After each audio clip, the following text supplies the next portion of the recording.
Hello, my name's Claire Cosgrave, and for my classroom practice, I chose to do opportunities to respond.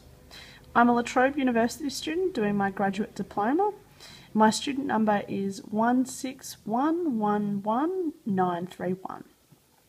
So, opportunities to respond is a classroom practice and an approach that is an instructional question, statement, or gesture that is made by the teacher seeking an academic response from students.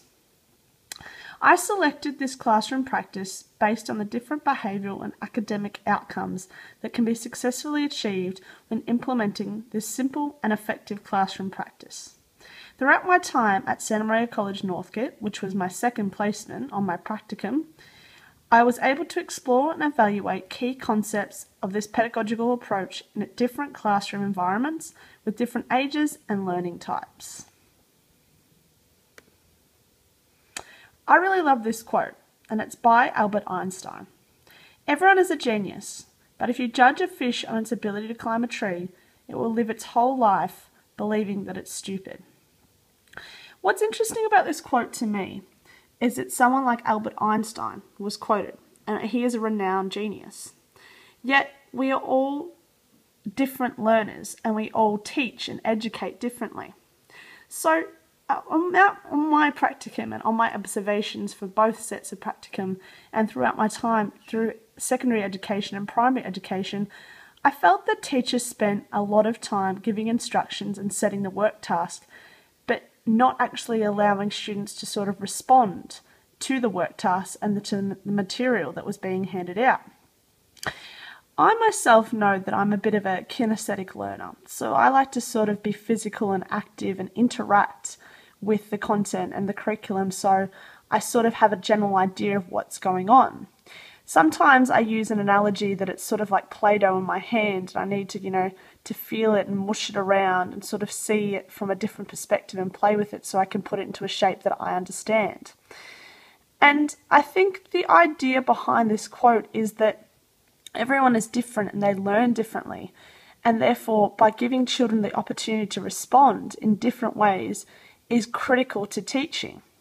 So we all know that there's very different learning types. As I said, I'm more of a kinesthetic learner, but there's a visual learner, which is spatial, which means you prefer to use pictures and images and spatial understanding. Then there's oral, which you prefer to use music and sound. So things like kids that are specifically good with oral learning tend to sway towards music-based inclined activities. Then there's verbal, which is linguistic. You prefer to use words, both in speech and in writing. Then there's kinesthetic, which is me. So I like to use my hands, my body, and my sense of touch to get a feel of things. There's logical as a learning type. You prefer to use logic, reasoning, and different systems. There's social, which is interpersonal. You prefer to learn in groups and partners of people because you're a social learner. And then there's solitary, so you prefer to work alone and use self-study. But opportunity to respond is a classroom practice that needs to cater for all these different learnings. So this is how we do that. The most important thing about this approach is to promote a very comfortable and hard-working classroom environment. So there's no good asking students or giving the opportunity for students to respond without promoting a safe and secure environment in which they feel secure enough within themselves to answer or respond. The strategy I used to do this was by building a rapport with students. So on my first day at Santa Maria College, I decided that when I would call the kids' names up in the roll, that I would ask them a question. The first question I asked was very simple. I asked if they could be an ice cream flavour, what would it be and why?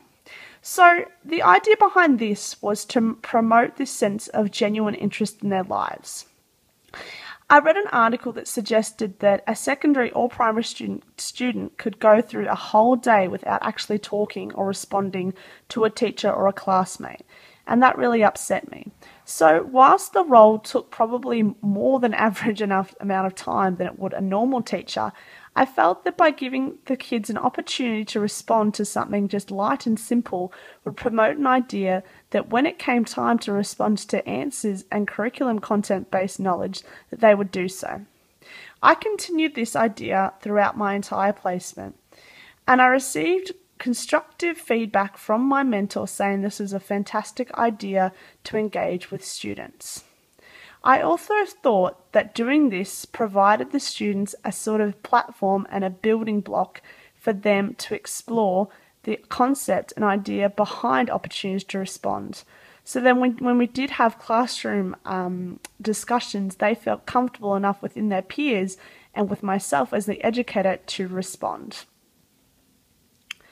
Some of the different strategies to respond include choral responding, partner discussion, small group discussion, hand signals, response cards, marking at something, pointing at something, or whiteboards. So what I want to do now is show you just a very quick YouTube PowerPoint of choral responding, because this is something that I used within my classroom and I thought it was very, very effective.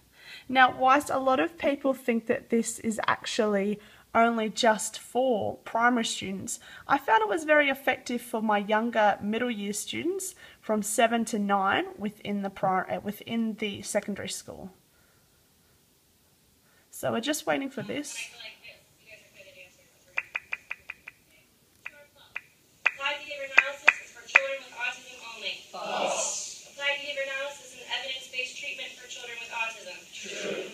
Punishment needs to be rude or scold a child. False. Control is one function of behavior. False. Good. ABA is effective for decreasing problem behavior. True. ABA is effective for improving academic performance. True. ABA should only be done at a tabletop. False. ABA is a new science. False. So this gives you a good indication of how the actual works, how the strategy works in which choral responding. It means that the whole class is inclusive in learning and that every participant is engaged and active, which I found was a really effective method.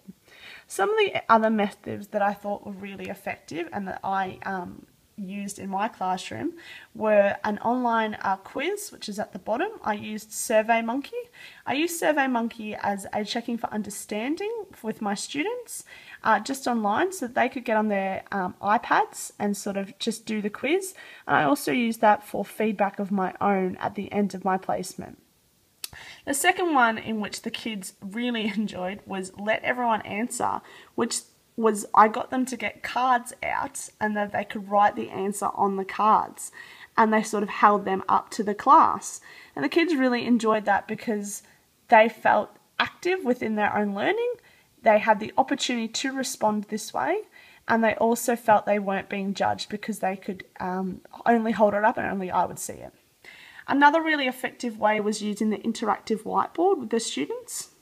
So what we did is we typed up answers on the interactive whiteboard, so a student could anonymously type up an answer and we'd have a look at it.